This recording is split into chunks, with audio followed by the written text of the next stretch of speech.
Ohio. That's not like that's a blue state. Yeah. Ohio's a red state. So I know Missouri and also Texas have passed these laws, and they're smart, because you have a lot of kids, a lot of grown-ups now that were talked into these situations where they were told, hey, you're not this, you're just confused inside. They've had these surgeries, and now they're like, young adults, like, what was I thinking? I was a child, I mean, and also it's like, you should have a gay pride flag in school anyways.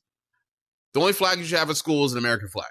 I'm not against gay people. I don't care what you do with your life. This is how I look. I know there's a lot, to really discuss. There's a lot that we have to really think about when it comes to all this.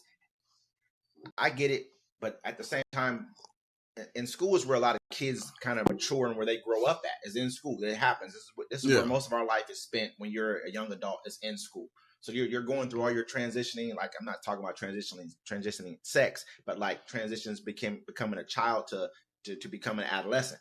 You're really going through that in school. So it's hard to take those things out of school. It's almost like taking the spirit out of a kid when they're young. Like we teach them about politics in school. We teach them about a lot of different things in school that are real life issues. They're dealing with real life issues. But if you want to take sex ed class, you take sex ed class.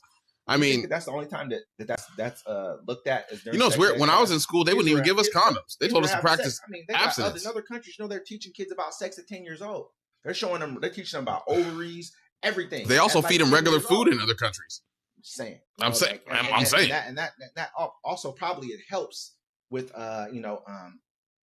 adolescent teen pregnancy, or whatever you want to call it. It probably helps with that when you teach a kid a little bit more about it at a younger age. I'm not saying you should teach them that they're a girl or a boy. That's kind of up to the person to figure that out for themselves.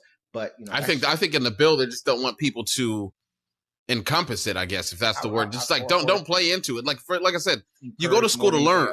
You go to school to learn. Like, you're there to learn. They should be giving kids free lunches. That's what's crazy about it. They're gonna pick and choose who they reel that law with, who they actually enforce that law with. Yeah. If a teacher's kind of like really, really playing up on, like, yeah, you can be whoever you want to be. That kind of a teacher, they're gonna grill them. They're gonna get hit with. If another teacher's kind of like, all right, Becky, and it's a boy, whatever the case. They're probably not gonna do him as bad as they're gonna do the other guy. So it's a tough law. It's a tough thing for teachers and administrators. You're going too far with that. I can see if they're sitting back and they're really pushing your kid to become something that they're not.